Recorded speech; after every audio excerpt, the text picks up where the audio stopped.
אנחנו עכשיו נעבור למרצה הבא, נועה. תודה רבה. אני שמחה על ההזדמנות להציג את דוקטור דניאל קרפט. דוקטור דניאל קרפט הוא רופא בוגר של סטנפורד והרווארד, בהתמחות משולבת ברפואת ילדים ובפנימית, ואחר כך גם בהמטו-אונקולוגיה. מאז שנת 2008 הוא משמש כראש המסלול לרפואה באוניברסיטת סינגולריטי, במסגרתה ייסד את התוכנית לאקספוננציאל מדיסין. הוא יזם, ממציא וגם מרצה מבוקש מאוד בתחומי הטכנולוגיה ורפואה בעתיד. מחקריו עוסקים בתחומים רבים, בהם רפואה רגנרטיבית, ביולוגיה של סטם סל, טיפולים אימונותרפיים לסרטן ועוד, ומהם יצאו פרסומים רבים, בהם בעיתונים כמו Nature ו-Science. הוא נמנה על רשימת 40 האנשים, על רשימת 40 האנשים החכמים בעולם, בהלת'קר, ברשימת 50 המומחים בעולם בתחום הדיגיטל הלת'. בימים אלה הוא משמש כיושב ראש ה-X-Prize Pandemic Alliance Task Force. וכנראה לא הזכרתי את הכל. אז בואו נקשיב להרצאתו של דוקטור דניאל קרפט, The Pandemic Acceleration of Health Tech Innovation. בבקשה. Shalom, Boker Tov. Fantastic to be with you all this morning. Thanks especially to Leah Wagner, the CEO of the Israeli Medical Association, and to Dr. Hedvia Valievich, who's heading up the Israeli Society for Health Tech and sharing this meeting. A terrific honor to get to speak with you today. And what I'm going to try and cover in the next 20 minutes is a little bit about the future of health and medicine as catalyzed by technology, and especially in the era of COVID-19. And obviously a lot of innovation is coming out of Startup Nation. I've had the honor of having a lot of family there. My sister Dina Kraft lives in Tel Aviv. I've spent time summer at Weizmann Institute, Machan Weizmann, in medical school, a month at Tel Shomer and at Ichilov, and really love the Israeli innovation and spirit, and I'm glad to help out as I can. So clearly we're in an age of accelerating technologies, sometimes disruptive technologies. Many fields have been reshaped around us, from how we do our banking to how we see our movies. And certainly that disruption, particularly in healthcare, is being catalyzed by COVID-19 to hopefully take healthcare where it's been stuck a little bit in the second or third industrial age and really moving it firmly into the fourth industrial age. And some of that, again, is being led by the transformation of COVID-19, not by the CEO, the CTO, as we often like to see happen. And clearly we're still in the early stages of this pandemic. Obviously it's rearing its head back again in Israel, and we're still not really past our first wave here in the United States. So we're still learning a great deal, and hopefully some of the silver lining of all the catalyzed science and collaboration is going to help health and medicine around the planet going forward, because of course we have all our usual challenges in healthcare, plus all these additional ones layered on top. So it's a challenging time, but also an opportune time moving forward. So as we think about the future of healthcare, maybe we start with our old traditional base, the future of the hospital. I was in Chiba about a year and a half ago. We had a whole conference on the future of healthcare with hospital CEOs from around the world. And our takeaway was that the future of the hospital was no longer the hospital. We're going to increasingly move to virtualized care and outpatient care, from hospital to home or hospital to homespital, particularly in the era of remote patient monitoring. And that we really have the opportunity with this convergence of new minds and technologies to shift from our current model of sick care to one of true healthcare. What do I mean by sick care? That's how we've been sort of practicing healthcare for eons, very based on intermittent episodic data, usually only in the four walls of the clinic or the emergency room or the ICU. That data is collected there. That's where we see it. That's where we touch it. And that's where we use it. And that leads to our reactive sick care models, where we wait for the patient to show up with a heart attack or a stroke, or in my world of oncology, with often late-stage cancer, or we wait for the pandemic to arrive. And I think the potential of a lot of the technologies that have been birthed in Israel and around the world and are coming together is to be much more continuous with our information, much more proactive, personalized, and start to really bring care anytime, anywhere, at lower cost, and with more impact and better outcomes. And we hope to move the needle, of course, for not just prevention and being predictive and to optimize, but to also think about optimizing our health and wellness moving forward. Not just to live a long, long time, but to optimize our health span as well, adding quality of life, not just numbers. So I'm going to try and quickly cover some of the elements that are moving forward in health and prevention, diagnostics, therapy, discovery, and how this can help democratize healthcare around the planet. So part of the opportunity is that we live in this exponential age. Technology is accelerating all around us. The classic Moore's Law, which is why our supercomputers in our pocket have such incredible power, is really transforming all of our lives. I mean, this is my 10-year-old iPhone 2. 10 years ago, it was amazing. Now it's slow and clunky. My iPhone 11 will soon feel fast and furious and feel antique. And new forms of computing are coming. Quantum computing is on its arrival, which is going to impact healthcare and life sciences in major ways. I think never in my life have I heard the term exponential used so often, usually in the case of the spread of coronavirus. But we do need to have that exponential mindset if we're going to think about really reshaping the future of health and medicine. I wrote the opening article for last year's National Geographic focused on healthcare and medicine. And really the theme wasn't about any one technology, but how we bring these technologies together to reshape healthcare and get out of our old silos, all our old ways of doing, which are still based on often fax machines in the United States. Or the other day I had a cardiac study done and I got my results stuck on a CD-ROM, which I don't even own a CD-ROM player anymore. So we have an opportunity to get out of our old ways of doing things, from waiting rooms to our silos of how we design academic care and our clinical specialties. And think about that on the exponential, what's possible today and what will be here in the next 5 and 10 years, which will make the last decade look slow. So a lot of these exponentials are often summarized in our world of Internet of Medical Things, the fact that we can have cheap sensors interconnected now, riding 5G, everything from ICU care to public health can be riding 5G and IoT. The opportunity then is it creates this massive amounts of data sets, exponential amounts of data.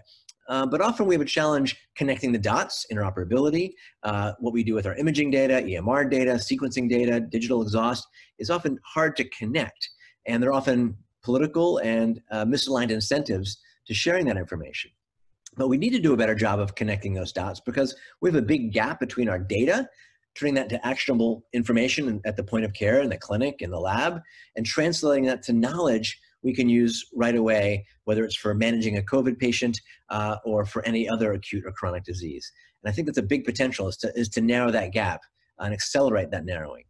And along with that narrowing, we have new incentives, which are really to move, again, healthcare from the hospital to our phone, to our home, to inside and our bodies, and to change where healthcare happens.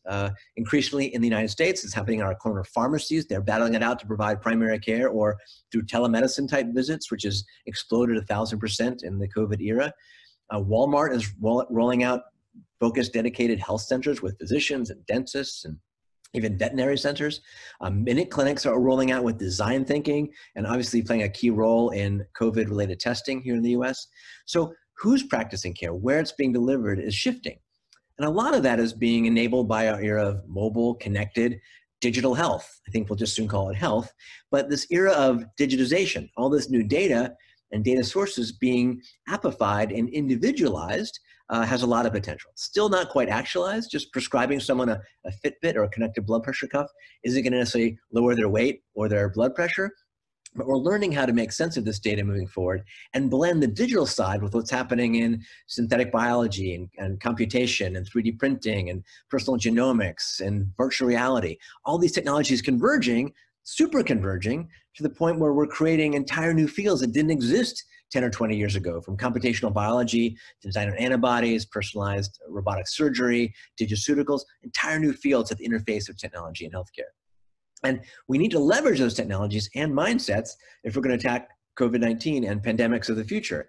I'm fortunate to chair the XPRIZE Pandemic Alliance Task Force, and part of what we're doing is trying to connect the dots between existing solutions and NGOs and universities and nonprofits and large companies so that we can solve for triage, testing, PPE, data interoperability, and I encourage some of you to get involved with us moving forward.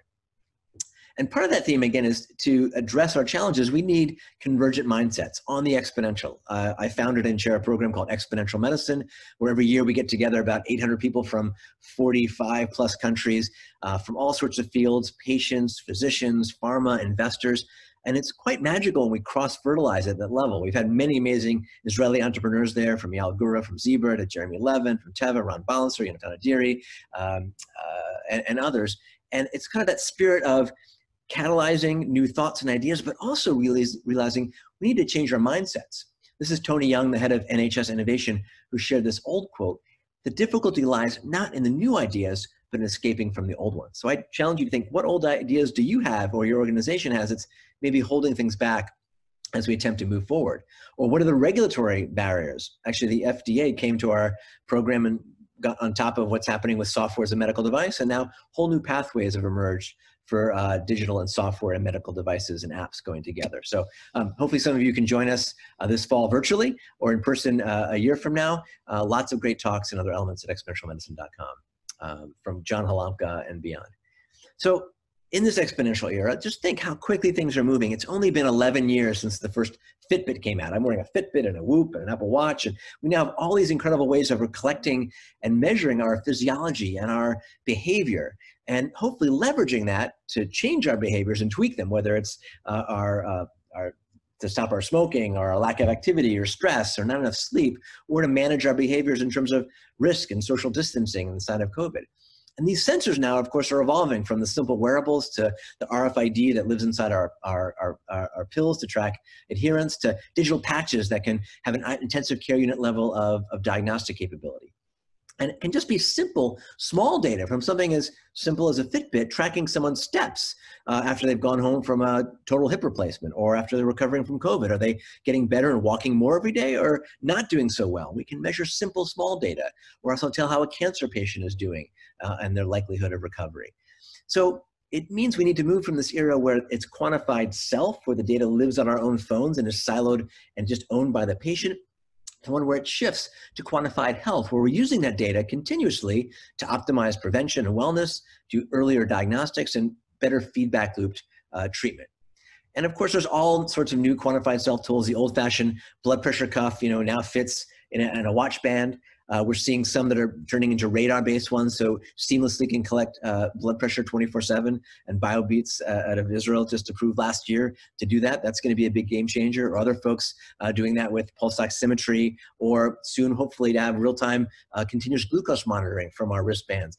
Amazing potential when we have that data real-time 24/7. Or insignables that are starting to be able to collect not just our blood sugar and oxygenation and beyond, but connect that to our care teams 24/7. We can quantify our breath to pick up infectious disease or potentially cancers. Other forms of wearables on the face are getting popular. And these are really expanding to the point where these are so cheap and available as Internet of Medical Things. We're seeing this sensor called Spire. You get 10 of them. They go in 10 pairs of underwear. They started as a health technology for mindfulness and relaxation. Now, as the incentives have changed and we have reimbursement in the United States for remote patient monitoring, we can use these to manage and understand respiratory changes, respiratory distress in the setting of pneumonia or COPD or COVID. And that can be paid for and rewarded. And it's not just wearables. We're now in the era of invisibles, technologies built into our cameras that can pick up heart rate, respiratory rate, movement, on our smartphones that can calculate our heart rate and even our blood pressure. So we're going to be in this era quite soon where with our patients, we can collect in real time their information and hopefully coach them. Maybe we can tell whether they're touching their face when they shouldn't be in the era of COVID to protect themselves.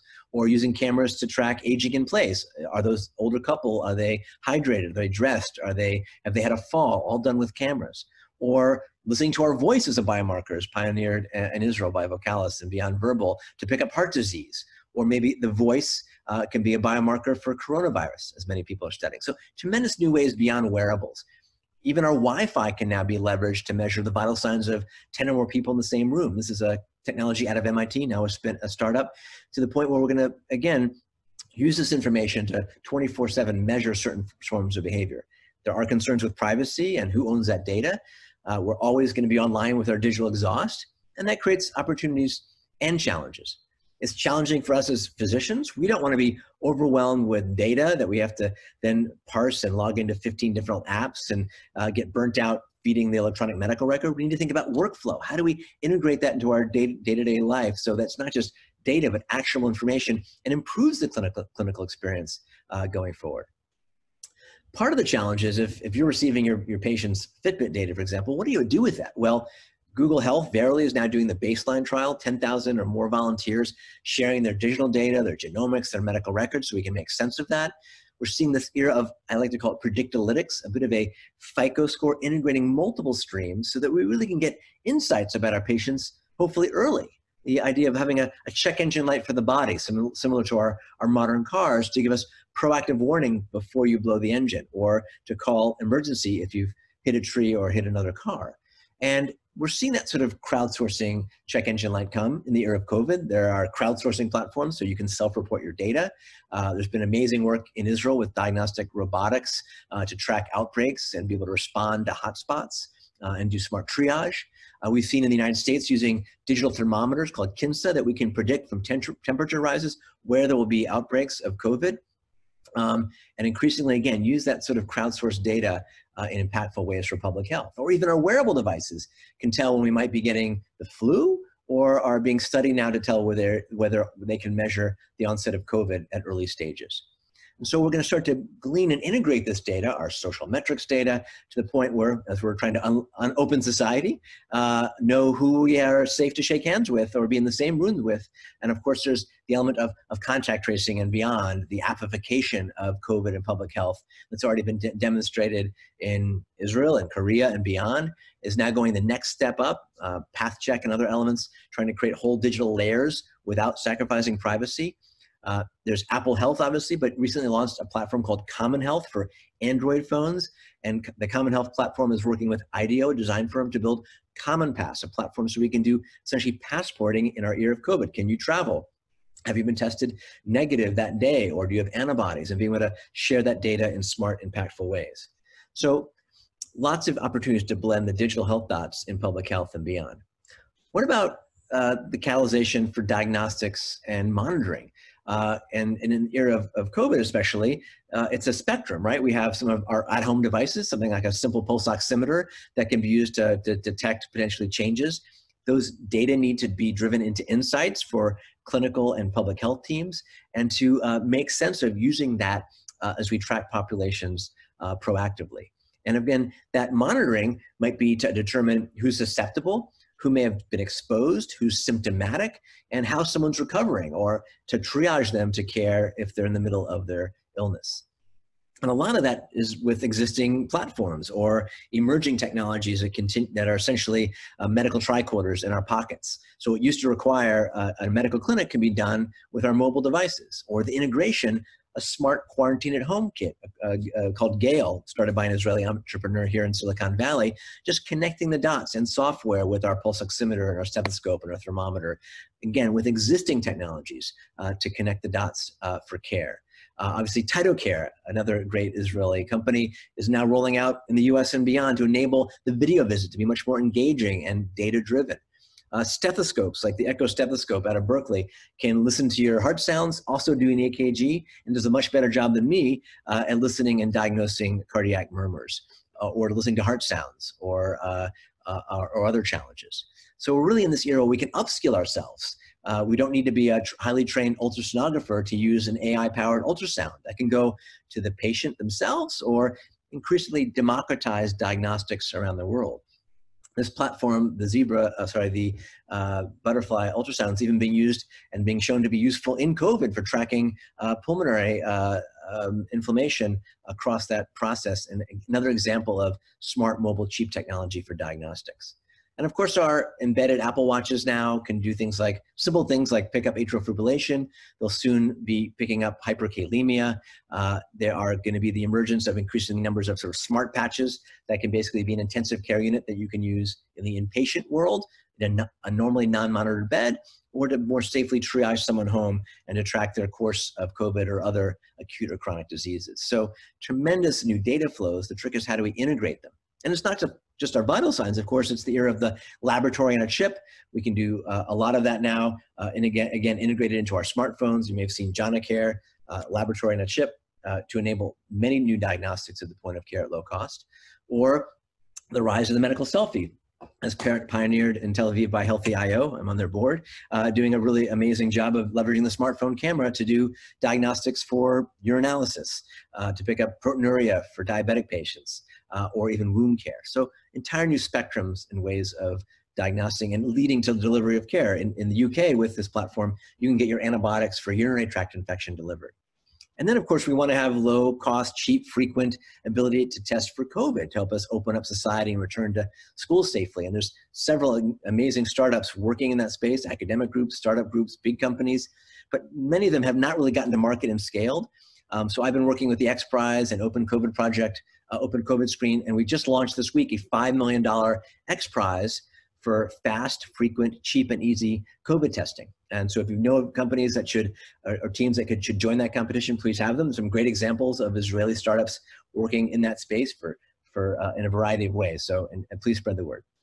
And other really interesting ways of picking up COVID might include PCRing of the sewage systems, which has been shown to predict where there'll be an outbreak clinically a week or two later. So that's using PCR and genomics. We're using genomics in all sorts of new ways to understand who is likely susceptible to COVID-19 or other diseases.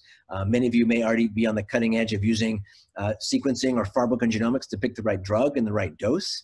And increasingly, we're going to understand diseases at the molecular and genetic level, not just type 1 diabetes or type 2, but 3 distinct subtypes in the setting of type 2 diabetes. Or using genomics to really understand proactively who's at risk and not lumping everybody together for the same screening procedures. We can now hopefully pre-identify folks at extreme risk for whether it's diabetes, heart disease, Alzheimer's, or beyond. So we need the synthesis now of genomics, proteomics, the exposome, the microbiome, all of this new data at our fingertips. The challenge is for us as clinicians or healthcare providers, how do we connect those dots? Amazing technology, but our brains can't necessarily handle it as we may have handled more simple data in the past. So we need to use AI or IA, intelligence augmentation. We're using it to upskill any of us to do dermatologic exams. It's already rolling out into the radiology world as pioneered by Zebra and others. Alibaba is using AI systems to better detect coronavirus in CT scans. We can use it for the GI doctor to help find lesions they may have missed in a colonoscopy, or looking at the back of the retina, having immense predictive value using Google DeepMind. And where I think this will take us is to a time where we'll each have, for each of us and our patients, a digital twin, integrating all of that complex information, crowdsourcing it, enabling us to use it in real time to be more proactive and to be more personalized and precise when needing therapy. And I think that will give us a bit of a Google Maps or ways for clinicians in real time going forward. And that doesn't mean we're going to replace a doctor or a nurse with an AI or a chatbot.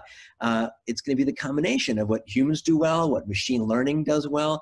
Kind of the combination approach is more powerful than either by themselves. So, AI is not going to replace the doctor, but the doctor or healthcare system using AI will replace the doctor or healthcare system that is not. And it means also that we can upskill the nurse practitioner, the physician assistant, the technologist to do what physicians used to do, but was not the best use of their time. Of course, COVID is catalyzing, again, virtualized visits in a whole number of ways. That's being augmented with chatbots, so you can do asynchronous triage. It's already rolled out in many parts of the world. In Israel, in China, Good Doctor has 250 or more million folks using that platform for COVID and beyond. We're in the era of digital mental health as well. Such a big challenge. Mental health, exacerbated in dramatic ways by COVID, and a whole new set of startups and initiatives to blend virtualized telehealth with avatars or real people on the end of the line or chatbot to augment and improve outcomes. And then, of course, COVID has catalyzed the maker movement, whether it was trying to 3D print and develop a pandemic ventilator, and some amazing examples of solutions that were built and 3D printed to save dysfunctioning respirators in Italy, all the way to some very unique elements. So the maker movement getting underway, not just for ventilators, but for other products as well. And this is one of my favorites. It's an integrated, rapidly built ventilator, but has AI, machine learning, and telehealth built in, so you can help a relatively untrained nurse or physician be much smarter about ventilation. And then speaking of 3D printing, how do we integrate and optimize healthcare going forward? The last mile is still often a pile of pills. So we're taking, 5 medications. What if we could 3D print your own personalized polypill that matched you, maybe your cocktail of medications for COVID or hypertension, and leverage AI, machine learning, and our digital exhaust to pick the right drugs that match the patient. So I'm developing a startup called IntelliMedicine where essentially 3D printing your own personalized polypill that will start, at the corner pharmacy, but eventually maybe something that you print at home every day based on your own data. And finally, we're also not prescribing, of course, just pills and devices, but the idea of prescribing apps and wearables. And the challenges, there's so much of that now. How can we as clinicians have a digital health formulary so we can pick the right digital health tool and solution, whether it's an app, a device, or a service? So I recently launched still an early version of a website called digital.health, where you can find, let's say, tools for treating atrial fibrillation or hypertension or the apps or services. So still in early days. If you'd like to help, please contact me. But I think that's going to be part of the future of healthcare, a digital health formulary to find the tools and technologies that will help you and your patients. Finally, what's happening, I think, in the COVID era is the acceleration of collaboration and discovery. We're obviously catalyzing clinical trials and speeding up vaccine development as fast as possible. We're now the ability to, again, bring clinical trials almost anywhere, anytime at much lower cost. And that, again, brings us to this idea that 15, 20 years ago, we drove with paper maps. Now we couldn't imagine driving without Google Maps or Waze. If we could bring that same mindset to sharing data across healthcare. And I used that phrase when I was giving a talk at the AIMUN Summit about 1.5 years ago, and this came out in Times of Israel, virtual doctors, healthways. And about 2 days later, I was introduced to one of the founding team at Waze, who's now building a Waze for healthcare, stuff that works, that just launched officially last week. The idea that we can have patients volunteer their data, share it. They're already at over 10 million data points, over 100 conditions. And I think a great example of patients being engaged, sharing the data that's going to improve learning for whether it's osteoarthritis, COVID, psoriasis, inflammatory bowel disease, or beyond. So in summary, I think the future of healthcare is bright through this convergence of many fast-moving technologies. It's not one technology, it's how we integrate them together. I encourage all of you to think exponentially. Don't just see and use the technology of 2020, but look at where the technology will be in 1, 2, 5, and 10 years. Things are really moving quickly. And I think if we have an exponential mindset, we can all together not just be predicting the future of medicine, but boldly creating it together. And Israel and beyond is no better place to start that movement. So Toda Rabah, thanks to all of you for your time and attention. I really appreciate being with you. And I wish you well with the rest of the conference and in the rest of your endeavors, and hope to see you soon back in Israel in person. Shalom. תודה רבה לדוקטור קרפט על ההרצאה המרתקת ששיקפה את המורכבות והעניין הרב בתחום הזה.